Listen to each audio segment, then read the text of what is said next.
A literatura entrou na minha vida via oral. Minha mãe, meu pai, meus avós, minha avó, os vizinhos contavam histórias de assombração, contavam histórias do Nordeste. Minha tia Celestina, ela lia poesia para mim e tal, sem eu saber ler. Então ela começa antes e deve começar assim. Os pais devem ler livros infantis para as crianças. Isso é que aí que cria o hábito de leitura. Né? A melhor forma de você criar hábito de leitura numa criança é contar a história para ela. Primeiro foi concurso de redação no colégio, tudo começa no colégio, né? Eu fazia poemas no colégio já, minha professora incentivava. E eu gostava tanto de escrever que eu fazia poemas sem saber escrever, minha mãe anotava. Isso por causa dessa... Foi uma coisa que veio desde criança mesmo. A minha relação com a escrita era uma coisa que foi... Eu nasci com isso, assim... Faz parte, assim. Eu me lembro que... quando eu fazia besteira... ficava de castigo.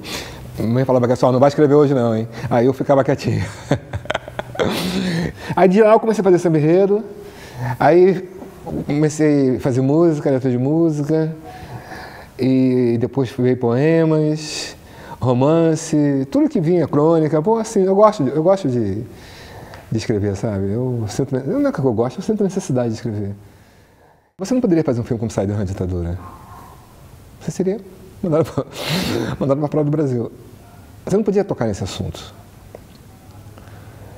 E havia uma necessidade muito grande de se falar sobre isso, porque a favela estava crescendo muito e a violência, né, na favela começou a chegar muitas armas, né? Ai, moleque, segura a galinha aí pra mim! Pega a galinha aí! Isso, caralho! Não corre não, porra! Dá isso aqui! Havia alguns escritores que tocavam nesse assunto. Teve vários livros sobre isso, mas era uma coisa assim que não pegava muito. E quando veio a abertura, que veio a criação dos partidos políticos, que veio a associação de moradores, que veio os grupos de teatro, sempre teve grupo de teatro nas favelas, sempre teve pessoas que faziam teatro, que faziam leitura. Eu fui no grupo de teatro que um morador fazia, que gostava de teatro fazia, a gente estava lendo lá, Vianinha, isso eu com 15 anos dentro da favela.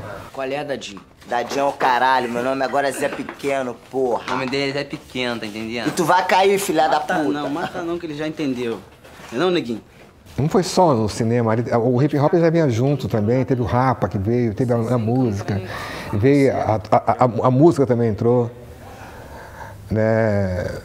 Marcelo Uca, ele foi também outra pessoa que foi lá em casa querendo conversar, havia uma sintonia, não é um gênero, Favela Move, por exemplo, não é isso, é uma necessidade de um tempo, que todo mundo quer falar sobre o mesmo assunto porque é urgente.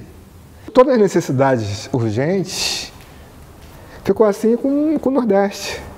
Filmaram, por exemplo, o modernismo, a terceira geração de modernistas, quer dizer, do Rio, Graciliano, Guimarães Rosa, esse pessoal, mostrou um Brasil rural. Então, isso se manifestou em toda a sociedade brasileira. Quando você não fazia filme, quando você não fazia literatura, quando você não fazia ciência, você falava em casa e estava com medo de deixar o filho sair na rua. Era uma questão do Brasil. Uma questão do brasileiro. Ninguém vive tranquilo no país. A violência está aí. E é assunto que elege governador, que elege... Teve um cara que se elegeu dizendo que ia acabar com a violência em 60 dias. Imagina uma situação dessa. Então, a arte foi... Não sei, se vai continuar, não sei. Mas a violência continua, a favela continua, né? E tá todo mundo com medo. A música não é roteiro. A música tinha 9 páginas. Um roteiro tem 100 páginas. Você tem que guardar o espírito, né? Uma coisa que está no livro, você tem que guardar... Quando você faz uma adaptação de um livro que tem 500 páginas para 100 páginas, o processo é praticamente o mesmo. Você tem que fazer outra coisa. Roteiro, roteiro. Música, livro é livro. Mas que você tem que guardar o sentimento. O Cidade de Deus guardou o sentimento do livro. E a música guardou o sentimento. Isso que, sabe? Aquela coisa, aquele sentimento da obra que o Renato Russo quis passar está no filme.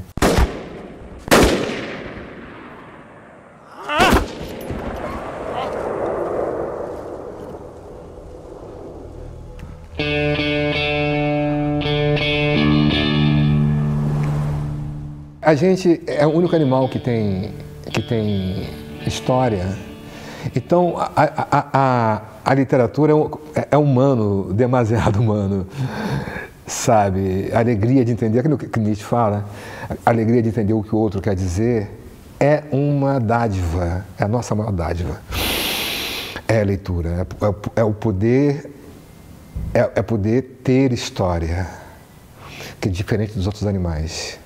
Se você é uma vaca, pô, chega, tu é uma vaca, tu fica lá no pasto, não chega ninguém para te contar uma história. Imagina que tédio de vida deve ser a vida da vaca. Né? E nós temos, né, o poder de saber o que aconteceu há 2000 anos atrás, de ter o poder de dialogar com Petrarca, né, de entender, poder agora falar com Machado de Assis, com Pessoa. Isso está ali, você está de frente com essa maravilha da criação humana. Né?